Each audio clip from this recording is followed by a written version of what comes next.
नमस्कार मित्रांनो, माझं नाव आहे वेदांग आणि आजच्या व्हिडिओमध्ये मित्रांनो जे नागवेलीचं झाड आहे म्हणजे विड्याचं पानचं जे झाड आहे त्याची काही मी तुम्हाला केअर टिप्स सांगणार आहे, जेणे की तुमचे जे झाड आहे मित्रांनो खूप हिरवगार होईल. तर व्हिडिओला शेवटपर्यंत नक्की पाहाल.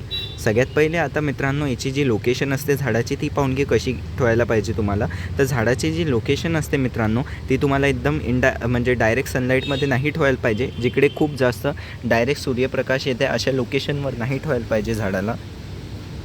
खूप जास्त उन्हामुळे याचे जे पानं असतात ते जळून जातात, तर हा पॉईंट नक्की लक्षात ठेवायचा आहे. दुसरं आहे की असंही नाही खूप जास्त सावलीत ठेवून दिलं, समजा खूप जास्त सावलीत ठेवलं तर याचे जे पानं आहे ते पिवळे पडतील. अजून झाडाचे जे पानं आहे पूर्ण पिवळे पडूनच गळून जातील, तर हिरवेगार पानं झाडाला राहणार नाही. तर एकदमही सावलीत नाही ठेवायचं आहे, इनडायरेक्ट सनलाईटमध्ये ठेवायचं आहे. जसं ही लोकेशन पाहू शकता, इकडे कसं हलकंसं असं शेड आहे आणि एका बाजूने मित्रांनो याच्यावर थोडी सनलाईट येते, रिफ्लेक्शन येते. असं डायरेक्ट उजेड म्हणजे उजेड येते, पण याच्यावर डायरेक्ट अशी सनलाईट नाही पडत. तर ही अशीवाली जी लोकेशन असते मित्रांनो ही बेस्ट लोकेशन असते. तुमची जशी बाल्कनी वगैरेमध्ये समजा कुंड्यांमध्ये लावलं झाड तर तसं चांगलं राहील. अजून जी बाल्कनी आहे समजा तिकडे सकाळचं ऊन येते, असं दुपारचं ऊन नाही येत, तर बेस्ट लोकेशन आहे मित्रांनो या झाडासाठी. किंवा तुम्ही जसं आपल्या बगीच्यामध्ये बाहेर लावत असाल आउटडोअर्समध्ये, तर मग तिकडे पण अशी लोकेशन चूज करा मित्रांनो जिकडे सकाळचं ऊन असते. अजून दुपारचं किंवा जे एकदम हार्श सनलाईट असते ते दुपारच्या वेळेसच असते, तर तेव्हाचं ऊन तुमच्या त्या लोकेशनवर नाही असत. तर अशीच लोकेशन तुम्हाला चूज करायला पाहिजे. पुढचं आहे मित्रांनो याचं जी आहे वाढला खूप जास्त फास्ट करण्यासाठी ही गोष्ट तुम्ही करू शकता.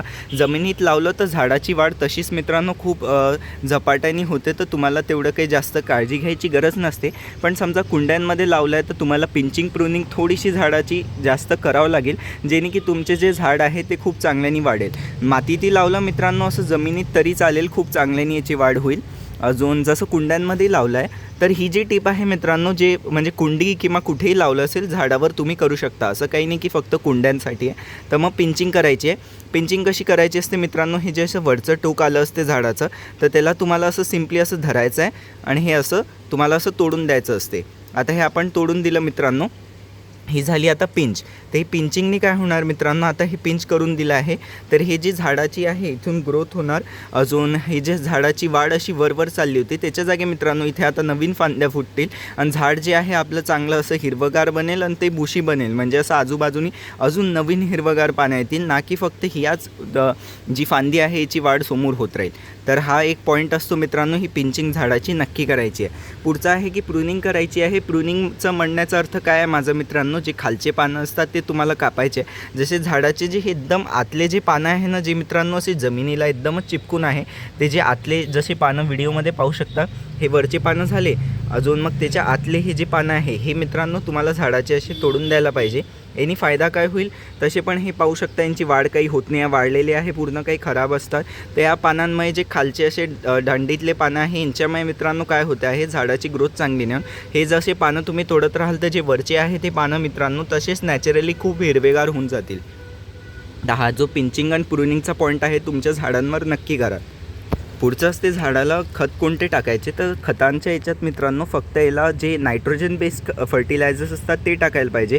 तर त्याच्यासाठी तुम्ही तिघांपैकी कोणतेही खत टाकू शकता. ते 3 खत कोणते आहे, शेणखत आहे, गांडूळ खत म्हणजे वर्मी कंपोस्ट किंवा किचन वेस्ट कंपोस्ट. या तिघांपैकी मित्रांनो कोणतंही खत तुम्हाला दर 15 दिवसापैकी किंवा एका महिन्यातनं तरी एकदा तुम्हाला तुमच्या झाडाला चांगल्याने देऊन द्यायचं आहे. आणि याला नायट्रोजन मिळून जाईल मित्रांनो आणि जे झाड आहे ते खूप चांगले हिरवगार होणार. आणि खूप लोकांचे जे झाडाचे पानं वगैरे पिवळे पडतात ते बाकीचे कारण पण असतात, पण त्याच्यातले मेन जे पॉईंट्स असतात ते आयरन अजून झिंकची डेफिशियन्सी पण असते त्याच्यामुळे पण होतात.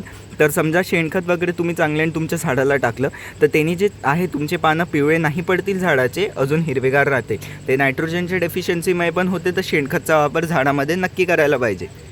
तर हे काही टिप्स मित्रांनो आजच्या व्हिडिओमध्ये मी तुम्हाला सांगितले. तुमचं जे नागवेलीचं झाड आहे त्याच्यावर नक्की वापराल, तुमचं पण झाड जे आहे मित्रांनो खूप चांगलं हिरवगार होईल. तर कसा वाटला व्हिडिओ आवडला असेल व्हिडिओला लाईक करा, शेअर करा, माझ्या चॅनलला सबस्क्राईब करून बेल आयकन नक्की दाबून द्या. अजून मित्रांनो आता इथे स्क्रीनवर तुम्हाला एक प्लेलिस्ट येत असेल खताची, त्या प्लेलिस्टला क्लिक करून नक्की पाल. त्याच्यात मी खूप चांगले ऑर्गॅनिक खतं सांगितले आहे. तर तुमचं जे नागवेलीचं झाड आहे तुम्ही त्याला पण हे खतं टाकू शकता. तर प्लेलिस्ट नक्की पहा. अजून मित्रांनो व्हॉट्सअपचा ग्रुप नक्की जॉईन करा, लिंक कमेंट डिस्क्रिप्शन दोन्ही याच्यात टाकून दिलेल्या लिंकला क्लिक करून व्हॉट्सअपच्या ग्रुपमध्ये जॉईन होऊ शकता आणि झाडासंबंधित तुम्हाला काही प्रश्न विचारायचे त्या व्हॉट्सअपच्या ग्रुपवर तुम्ही मला विचारू शकता. धन्यवाद.